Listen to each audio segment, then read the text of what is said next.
Jelaskan apa yang dimaksud dengan subjek dan objek penelitian.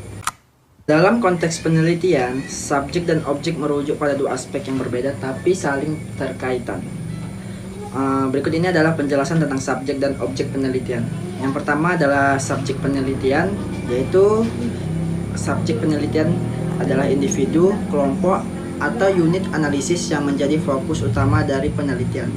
Dan yang kedua adalah objek penelitian.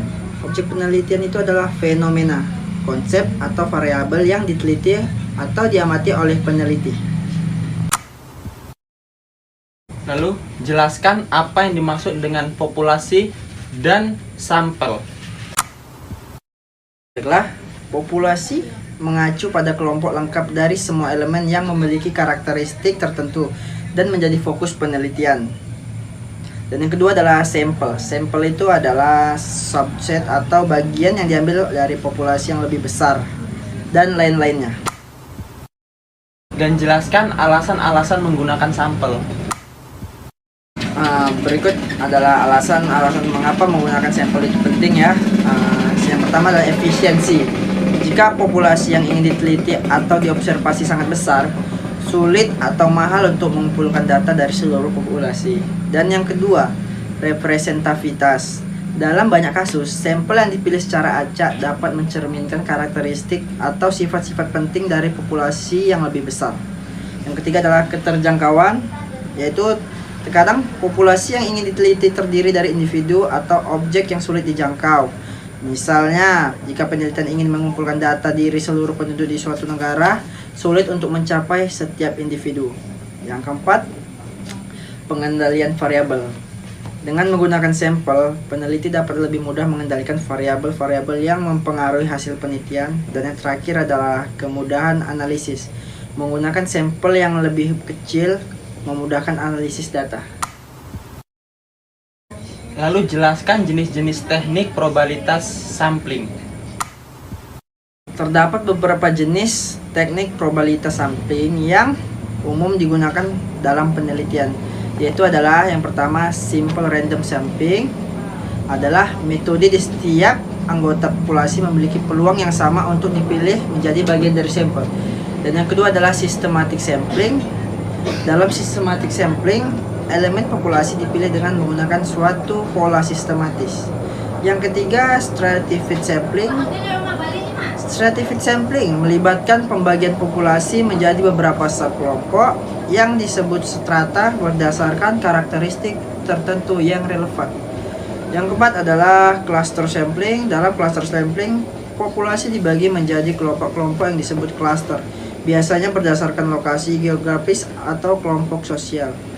Yang kelima, multi-stage sampling melibatkan kombinasi dari dua atau lebih tahap sampling. Dan yang terakhir adalah probability proportional to size atau disingkat PPA sampling. Digunakan ketika ingin memilih sampel dengan probabilitas yang sebanding dengan ukuran atau proporsi elemen dalam populasi. Lalu jelaskan bagaimana cara untuk merumuskan metodologi penelitian. Caranya adalah melibatkan perencanaan yang sistematis dan struktur untuk mendesain langkah-langkah yang akan diambil dalam penelitian. Ada pun beberapa langkah yang dapat membantu untuk merumuskan metodologi penelitiannya, itu adalah tentukan tujuan penelitiannya, pilih pendekatan penelitian, identifikasi populasi dan sampel, tentukan jenis dan sumber datanya, rancang instrumen penelitian, tentukan mode pengumpulan data, lakukan analisis data, perencanakan etika penelitian, pilih waktu dan sumber daya, dan yang terakhir uji coba dan revisi. Baiklah, coba jelaskan apa itu systematic sampling. Sistematika sampling atau systematic sampling adalah teknik sampling di mana peneliti memilih elemen sampel dari populasi dengan menggunakan pola sistematis. Jelaskan apa itu purposive sampling. Purposive sampling atau purposive object mental sampling adalah teknik sampling di mana peneliti secara sengaja memilih sampel berdasarkan pertimbangan tertentu yang relevan dengan tujuan penelitian. Ya, yang ketiga adalah incidental sampling. Coba jelaskan. Incidental sampling atau konferensi sampling adalah teknik sampling di mana peneliti memilih elemen sampel yang paling mudah diakses atau tersedia. Ya, berikutnya adalah apa itu snowball sampling? Snowball sampling atau network sampling adalah teknik sampling di mana peneliti memulai dengan memilih beberapa anggota sampel awal yang memiliki karakteristik yang relevan dengan penelitian. Baiklah, yang terakhir, coba jelaskan consecutive sampling. Consecutive sampling atau sequential sampling adalah teknik sampling di mana peneliti memilih semua individu atau objek yang memenuhi kriteria inklusi secara berurutan sesuai dengan urutan waktu atau kejadian. Coba jelaskan definisi dari instrumen penelitian.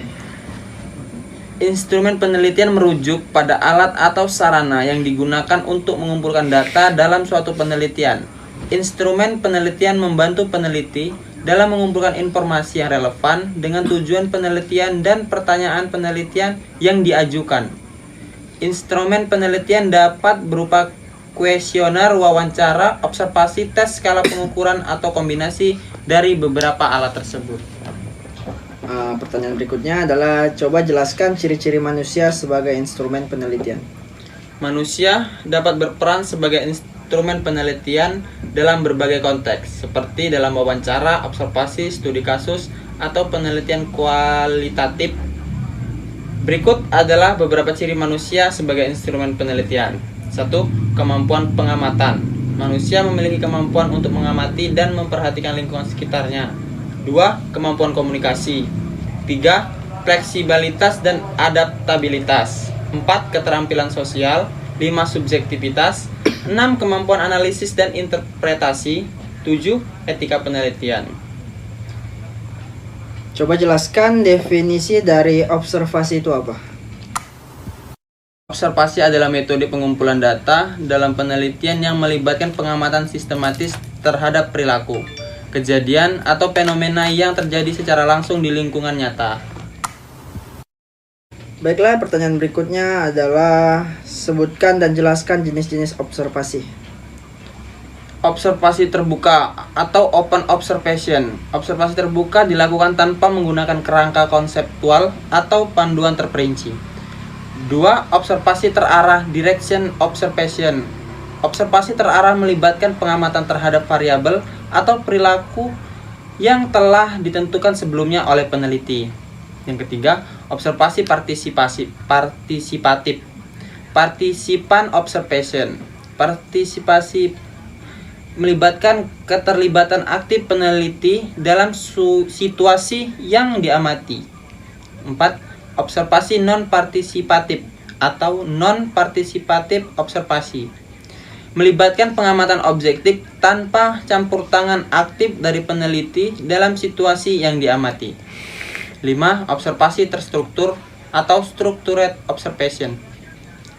Observasi struktur melibatkan penggunaan panduan atau daftar periksa yang telah ditentukan sebelumnya oleh peneliti.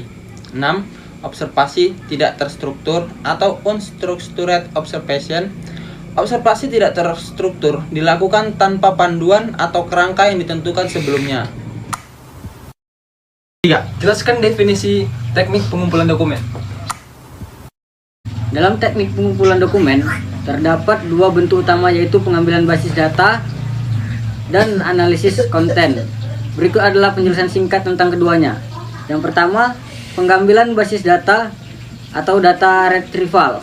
Pengambilan basis adalah proses pengumpulan dokumen atau bahan tertulis dari berbagai sumber yang tersedia, seperti perpustakaan, arsip, basis data elektronik, situs web, publikasi resmi, dan sumber-sumber lainnya. Yang kedua, analisis konten atau konten analisis. Analisis konten adalah proses sistematis dalam mengidentifikasi, mengategorikan, dan menganalisis isi dokumen atau bahan tertulis yang dikumpulkan. Jelaskan definisi studi kepustakaan. Studi kepustakaan yang juga dikenal sebagai tinjauan pustakaan atau refer literatur adalah proses pengumpulan, meninjau dan menganalisis sumber-sumber literatur yang relevan dengan topik penelitian atau studi yang sedang dilakukan. Tujuan utama dari studi kepustakaan adalah untuk menyajikan pemahaman atau komprehensif tentang topik yang dipelajari, memahami perkembangan penelitian terkini, mengidentifikasi celah pengetahuan atau area yang masih perlu diteliti, dan memperoleh dasar teoritis yang solid untuk penelitian yang akan dilakukan. Jelaskan teknik pengumpulan data berikut beserta instrumen penelitian yang digunakan. Yang pertama, survei. Yang kedua, eksperimen. Yang pertama, survei. Teknik pengumpulan data melalui survei adalah metode yang digunakan untuk mengumpulkan informasi dari responden dengan menggunakan kuesioner atau wawancara struktur. Yang kedua, eksperimen. Teknik pengumpulan data melalui eksperimen adalah metode penelitian yang melibatkan pengendalian variabel-variabel tertentu untuk menguji hipotesis dan menyelidiki hubungan sebab akibat antara variabel-variabel tersebut. Dalam eksperimen, penelitian memanipulasi variabel bebas atau variabel yang diubah atau diatur dan mengamati dampaknya terhadap variabel terikat atau variabel yang diukur.